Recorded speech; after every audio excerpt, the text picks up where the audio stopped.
quê? Porque eu lidei sempre com réu em cadeia pública, era réu pobre. E o réu doente, ele estava lá na cadeia. Muitas vezes a gente recebia numa prisão em flagrante uma pessoa rica, mas essa pessoa era libertada em 24, 48 horas. Eugênio passou 20 anos atrás das grades, acusado de estupro. Paulo foi condenado a 21 anos de cadeia, também por estupro. Porque até depois da morte, vou lembrar disso. Os dois foram confundidos com o mesmo criminoso, o maníaco do Anchieta, um estuprador que agia na década de 90 em Belo Horizonte, Minas Gerais. E foi um erro brutal, uma coisa brutal que fizeram comigo. Quem fez as investigações não quis investigar. Eles simplesmente foram pelo falso reconhecimento. Eugênio cresceu em uma família tradicional da capital mineira. Estudou em bons colégios, viajou pelo mundo. Ele foi o primeiro a ser preso injustamente. Mas um homem boêmio, na época com 46 anos, nunca tinha sido preso. Fiquei sem saber. Fui com eles, segui com eles, falei assim, daqui a pouco eu tô aí. Falei com a minha namorada, daqui a pouco eu tô aí. Isso daqui a pouco durou 20 anos. 20 anos. E todo dia eu era torturado. 2 anos depois da prisão dele, a polícia cometeu outro erro. Paulo saía do prédio onde trabalhava como porteiro quando foi abordado por policiais. Na época, com 51 anos, o porteiro tinha ficha limpa e levava uma vida pacata. No trabalho, ninguém acreditou que ele fosse capaz de cometer um crime tão bárbaro.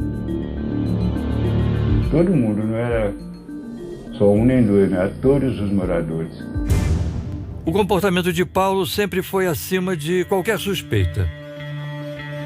Mesmo sem provas concretas, ele foi preso. Tudo, fez DNA em mim, tudo direitinho. Depois de uma armação. Paulo e Eugênio foram condenados porque pareciam com o retrato falado do estuprador. Para os advogados de defesa, as condenações foram um erro grotesco da justiça. Melhor deixar um criminoso solto do que um inocente preso.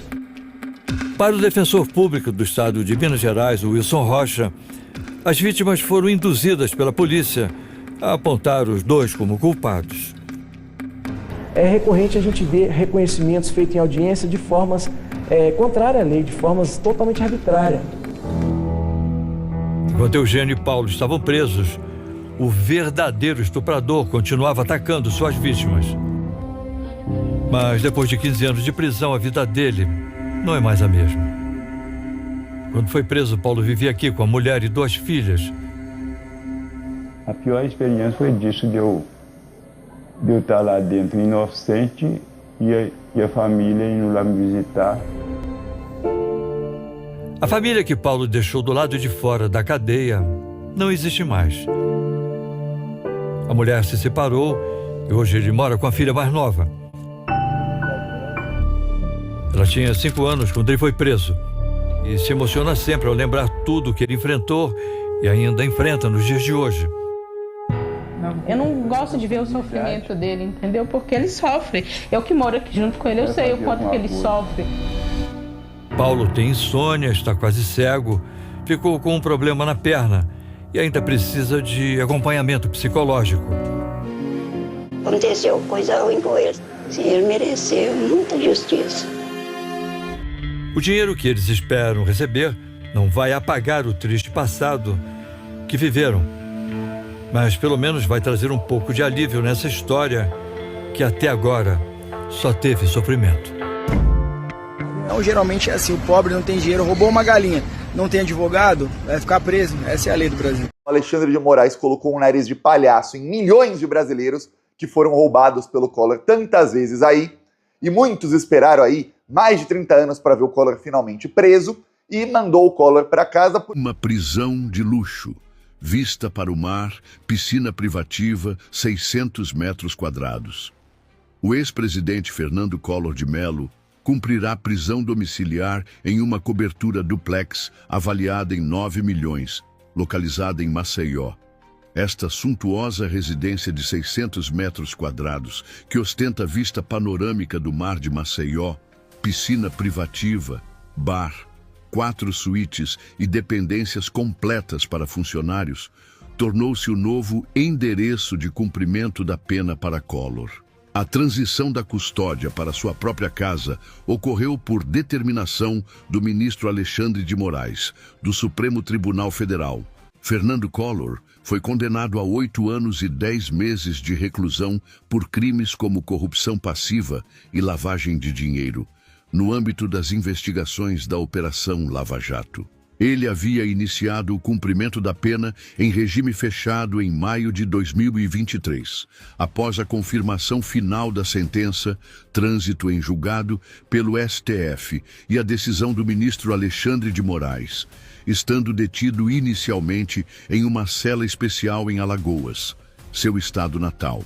A transição para o regime domiciliar foi concedida após a defesa apresentar vasto material probatório, incluindo mais de 130 exames médicos, atestando que o ex-presidente padece de doença de Parkinson, diagnosticada desde 2019, e apresenta outras condições médicas significativas, como privação crônica de sono e transtorno afetivo bipolar. Essa condição de saúde foi determinante para a mudança do regime de cumprimento da pena. O rico sempre acaba arrumando uma doença e ele acaba cumprindo a pena na casa dele. A Deolane foi solta e perguntam: doutora, como é a prisão domiciliar? É muito ruim? Depende do caso concreto. A prisão domiciliar é aquela no qual o indivíduo é preso na sua própria residência. Por isso depende de cada caso, né? Depende da residência. Aliás, a pessoa só pode sair da sua residência mediante uma autorização judicial. Observem a casa da Deolane e me digam, vocês acham que vai ser muito sofrida essa prisão?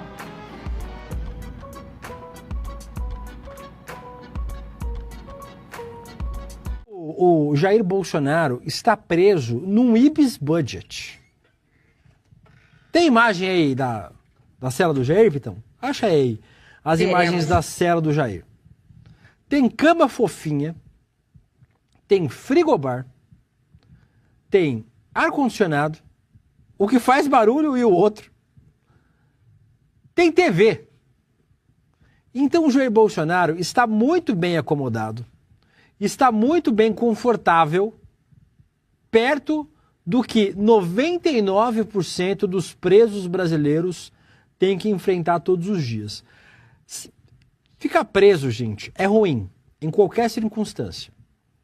É óbvio, você está privado de liberdade, é uma merda. Não é bom. Se você ficar preso na Dinamarca, não é bom. Porque você quer sair, quer fazer sua vida, quer viver sua vida, você não pode estar preso cumprindo pena, né, por conta de um crime que você cometeu. Neste caso, o Bolsonaro está confortabilíssimo.